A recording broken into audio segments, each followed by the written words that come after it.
येऊर येथील बार रेस्टॉरंटवर ठाणे महापालिकेची धडक कारवाई. पुन्हा बांधकाम केल्यास पुन्हा कारवाई करणार. कायदेशीर कारवाईचीही आयुक्त सौरभ राव यांनी दिला इशारा. कारवाईचा आज चौथा दिवस.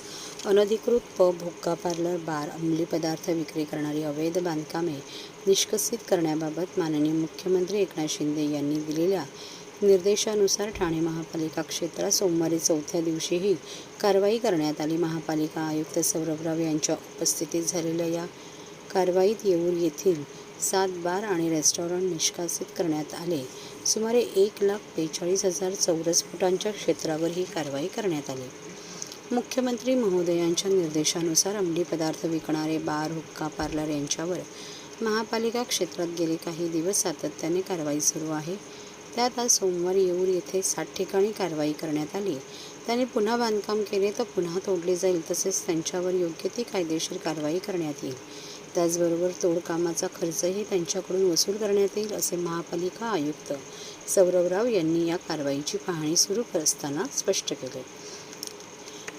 लालाला bar, Bombay dog, Garva, lighthouse, secret of Yeoor, safari woods, mountain spirit या 60 ठिकाणी ठाणे महापालिका आणि पोलीस यांनी संयुक्तपणे कारवाई केली. त्यासाठी 2 पोकलेन, 5 JCB, 5 कटर, 100 कर्मचारी असा फौजफाटा येऊरमध्ये नेण्यात आला होता. उपायुक्त स्थावर मनीष जोशी, उपायुक्त अतिक्रमण जिजी गोदेपुरे, उपायुक्त शंकर पाटोळे, उपायुक्त दिनेश तायडे, सहाय्यक आयुक्त महेश आहेर, सहाय्यक आयुक्त प्रीतम पाटील, सहाय्यक आयुक्त सचिन बोरसे, सहाय्यक आयुक्त सोपान भाई आदी वरिष्ठ अधिकारी या कारवाईच्या वेळी उपस्थित होते.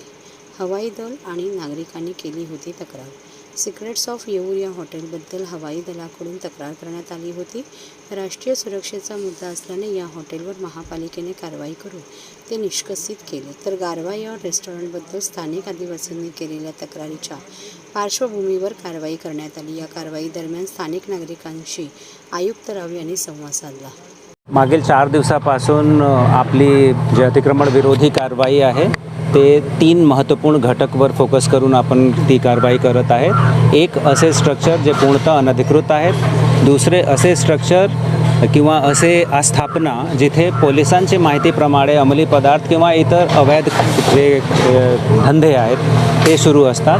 आणि मग तिसरा असे स्ट्रक्चर्स किंवा अशी आस्थापना जे पब्लिक न्यूसन्स क्रिएट करते किंवा एअरफोर्ससारखे जे महत्त्वपूर्ण इन्स्टॉलेशन्स आहेत त्यांच्यासाठी थ्रेट म्हणून असू शकतात. हा सलग चौथा दिवस आहे आपला. 3 दिवस आपण ठाणे सिटीमध्ये ही कारवाई घेतली आहे आणि यामध्ये मोठ्या प्रमाणावर अतिक्रमण मुक्त करण्याचा प्रयत्न करण्यात आला आहे. विशेषतः शाळा महाविद्यालय त्याचे पेरिफरीमध्ये 100 मीटरचे आत जेवढे अंमली पदार्थ विक्रय केंद्र किंवा पानटपरी आहेत ते आपण तिथून आपण हलवलं आहे. येऊर भागामध्ये आज जी कारवाई आहे यामध्ये मोठे स्ट्रक्चर्स आणि मोठ्या स्थापनावर आपण फोकस करत आहोत. दिवसभरात 8 ते 10 लोकेशन्सवर काम करण्याचं नियोजन आहे. स्ट्रक्चर परिसर खूप मोठा आहे म्हणून हा खूप वेळ खाऊ प्रक्रिया आहे. आपली 3-4 टीम्स पॅरलली काम करत आहेत.